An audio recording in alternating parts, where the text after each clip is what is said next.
Hi guys, welcome to another video discussing Blood of Elves by Andrzej Sapkowski, the first book in the Witcher saga. This is part 2 of the review series. Today we're going to be talking about Geralt and Ciri and their parental relationship. Geralt's parental relationship to Ciri and Ciri's coming of age.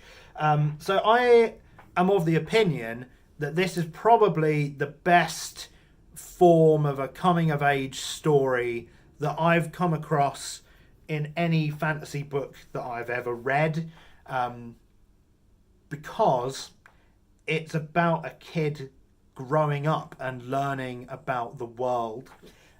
So let's focus on Ciri for a bit, because really the Witcher saga is, I'd say, probably 70% Ciri's story and 30% Geralt's. So Ciri is obviously an orphan of war, and that's left her very traumatized. Obviously, like, we open on that like dream sequence of her PTSD. We get a lot of references to, like, you know, this guy. She doesn't quite remember what happened, but she like feels a really strong hatred towards Nilfgaard for like sacking her home, killing her grandma, all of that you would experience. So she is raised by the witches in their keep of Kaer Morhen. Like, I think it's when Geralt takes her to Kaer Morhen, I believe she's like 9 or 10. And they keep her there for like 3 years, where she is growing into a young woman. And like, basically they don't know what to do with her as a young woman, because the whole thing with witches is that they take boys essentially or from the streets, or like unwanted boys, law of surprise, whatever.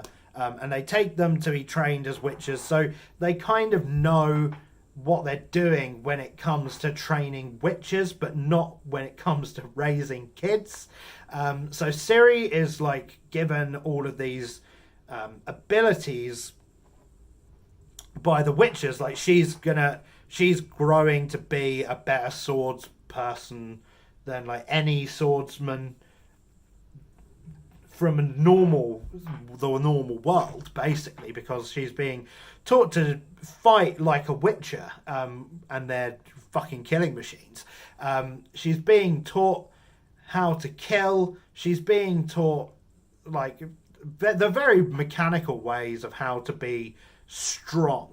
And then when Triss shows up to Kaer Morhen, you know, one of the first things that Ciri says to her is like, "Can you use magic to make me a boy?"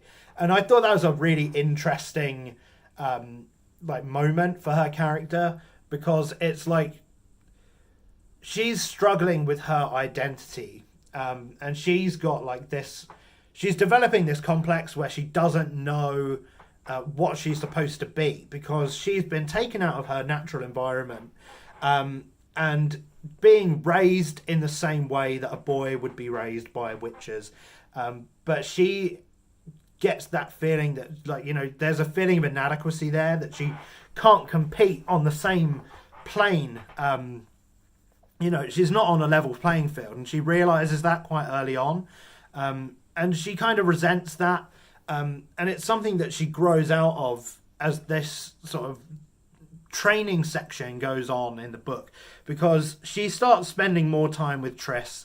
And for all those people that were like, mind blown, I never read about periods in fantasy books, well, you know, you get to read one about one here. You know, so Ciri like starts developing in the biological way that a woman does. You know, obviously all humans do. But, you know, she starts having her first period, and, you know, the witches don't understand it. And there's like all of these discussions, like Triss has these conversations with the witches where she berates them for, you know, being like, you know, Ciri was raised as a princess for the first 10 years of her life. She's been taught she had some of that initial socialization about being a woman in this world, and therefore like is almost ashamed of it, because she's being raised as a boy, by like these really sort of gruff men.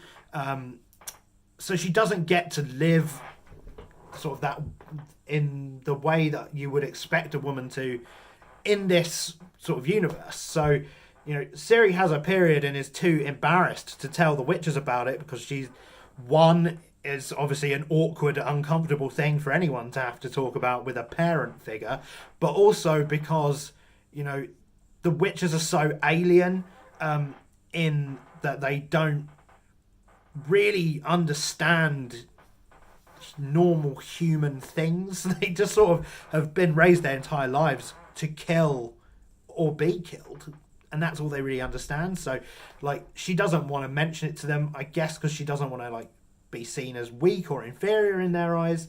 And then we have like these really nice scenes of her bonding with Triss, and like playing with makeup for the first time, and like all this kind of stuff, like really having like a more feminine influence in her life, than she would were she just being raised by Geralt on his own. And I think that's like a really interesting dynamic of like, it's kind of the beginnings of this story of like a single father being left with a daughter that he doesn't know how to raise, and then getting help from the women in his life, to do that. And then we get like chapter 4, which I will forever say is my favourite chapter, I think, especially in this book, but potentially the entire Witcher saga. So Geralt and Ciri are travelling down, obviously, the road to Ellendar. Triss has been taken out of it. She's very sick. Whatever. It's a weird plot beat, but whatever. So Geralt is trying to explain to Ciri that the world is more complicated than she views it as. And the reason that she views it in very simple terms is because, I guess, partially because she is a child, and also because of the way she was raised in Kaer Morhen. Like, there's a very black and white philosophy with the Witchers, like, monsters are evil and we kill them because they are evil. It's that kind of thing. It gets, obviously, their philosophy is more complicated than that, but I think Ciri never finishes the Witcher training. Like, she goes through the physical side, but she doesn't really get the moral complexities of it. And that's now sort of what Geralt is trying to teach her. And so Ciri gets her worldview challenged in this book, basically. In the beginning of this chapter, she starts off, it starts off with this debate between these three guys about whether the Scoia'tael and like non-humans should all be lumped together or whatever. Then on the road, Geralt gets into an argument with a dwarf about neutrality, and his stance on neutrality, and the guy like is really he's of a very different tack to Geralt, and the thing is, Ciri talks to them both. So on this journey, like, Ciri is talking to these dwarves, and she is very friendly with the dwarves. She sees them through a very childlike lens. Like, she says to them, like, I don't understand why anyone would hate dwarves. Like, you bleed, I bleed, you get sad, I get sad. It's that very, it's that innocence of a child thing. Like, she doesn't understand prejudice and the complex workings of society. Geralt tries to temper some of her feelings on this, but he's a bad communicator. That is like one of Geralt's big things. Like, he finds it very difficult to communicate anything to anyone without it being awkward. So like when he gets into this argument, like, he basically just tells Ciri, you've got to remain neutral on these things, and kind of leaves it there. and she doesn't really get it.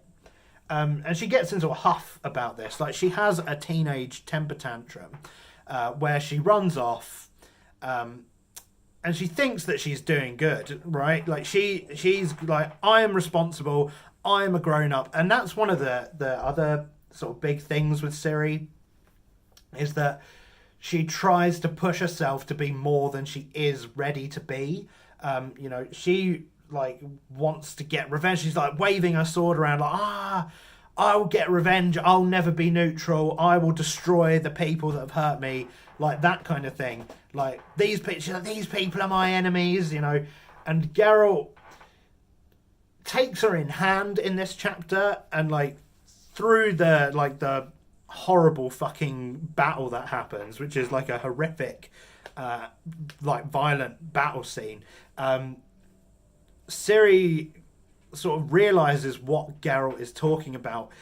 He's not trying to say, you can't care about anything, you can't love anyone. It's more about acting from a place of considered action rather than just going on a violent outburst against people.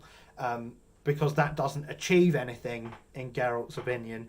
And it's something that Ciri learns through this chapter. Like, Geralt kills this elf that was about to kill Ciri. And Ciri questions Geralt. And, like, after this, she says, you weren't neutral. And he says, I wasn't, no, but you're alive, and Triss is alive, and I'm alive. So it's kind of giving Ciri a more complicated view of the world. Like there's a moment in this same chapter where Geralt says, I really hope at some point you'll stop dividing the world into enemies and friends, because that's just not how it works, right? And it's something that I think as a child and a young adult, you get a sense, like in the real world, like you sort of get this idea of, who your friends are, the people you hate in school. Like it's kind of like a schoolyard bully kind of mentality. Like, these are the people I hate, these are the people I like. There's no in between. There's very black and white childlike mentality. But as you grow up, you learn that people are more complicated than that, and the systems around you are more complicated than that. At least, hopefully, you do. Otherwise, you just sort of become an arsehole. So I really, really like their relationship, because it's Ciri's coming of age story is not just about her like becoming a warrior and like killing people. It's not about that. It's not about taking like ridiculous amounts of responsibility as a child. It's not about that. It's about her wanting to be more than she is, and thinking that she understands the way things work in a very simple way, and having that proven wrong. And Geralt is an interesting father figure, because he is a machine bent on killing, but he obviously has a very strong moral centre as well. He's very educated, deliberately so. Probably more than any other Witcher in the series, and he tries to impart that on Ciri in the only way that he can, and he struggles with that a lot, because it's not something he's ever had to do or thought he would have to do, because Witchers are sterile; they can't have children of their own. But there's a really nice moment where the dwarves question him about who Ciri is, and they say, is that child yours? And it says without a moment of hesitation, Geralt said, yes, she's mine. Like, he really sort of takes his parental responsibility seriously, maybe too seriously sometimes. And he gets really aggravated when people question his ability to protect Ciri and to raise her properly. It's a sore point for him. But they're not wrong. Like, he's not a great dad in terms of like he's not good on his own. Basically, Geralt never is in any sense. And when then yeah, I mean that's really all there is to say about Geralt and Ciri for now. It gets a bit more complicated later on, even more so. But her then meeting up with Yennefer as well. It's interesting to see. Like we have these chapters early on where Ciri is being raised by Geralt and his worldview and whatever. But then we get to see the other side of the coin. Like Yennefer is, in Ciri's mind, like the perfect woman, almost. Like she's obviously a very intimidating presence, but it's described like Ciri's like enamored with how beautiful she is and how graceful she is and whatever. And like she's able to talk more openly with Yennefer about things that she'd be embarrassed to talk with Geralt about. You know, in terms of coming to terms with your sexuality and your gender and stuff in this kind of framework, she's like Ciri's really concerned that because she's a virgin, she won't be able to be a good witch or a sorceress. And like Yennefer just kind of laughs this off and is like, well, you know what, if you think that that's the way it needs to be, why don't you go and sleep with a man? So, you know, Yennefer is like, she's also like a bad mum in the way that she's very Yennefer is Yennefer. She's very much a strong force of nature who doesn't grok shit from anyone, but she's also not very patient and she's not very calm. You know, when it comes to being a little bit goofy. Ciri is obviously very rambunctious as a child, and Yennefer, I think, doesn't know how to deal with that, really. Like, she takes Ciri as a pupil rather than a daughter figure in this book, but that will grow as the series goes on. And, of course, Yennefer has a very complicated worldview about children as it is, because like a big part of her character is that she's upset that she can't have natural children of her own. So this is like Yennefer's like it's kind of a blessing for Yennefer that she's got Ciri, and there's a complicated dynamic between the two of them because Ciri is very possessive over Geralt in this book. And I think that's, again, like a very... It's not in a weird romance kind of way, but it's in the way that a child, like, loves their parent and doesn't... Like, it's kind of a single-parent thing. Like, I'm not from a single-parent household, so I guess I can't really speak on this fully, but, you know, there's this sense... especially in chapter 4 again, like there are moments where Triss is like kind of feverishly delusional, and there's moments from Ciri's POV where she says Triss is cuddling Geralt too closely for what Ciri likes.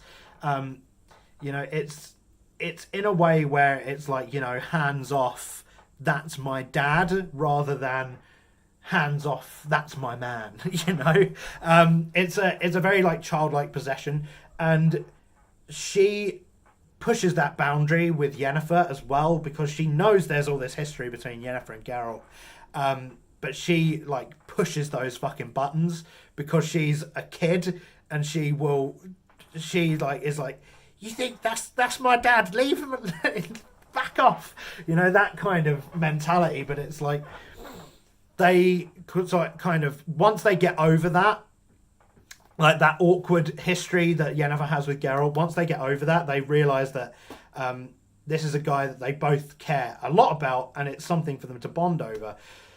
So I've talked now for almost 20 minutes just about this one issue, so I think we're going to move on to my next video. Let me know what you thought about Geralt's relationship with Ciri in this book, and if you have any other favourite fantasy dads, because I think this is probably my favourite like father-daughter relationship that is explored in fantasy, in my opinion. So that's it for now. See you in the next one. Take care.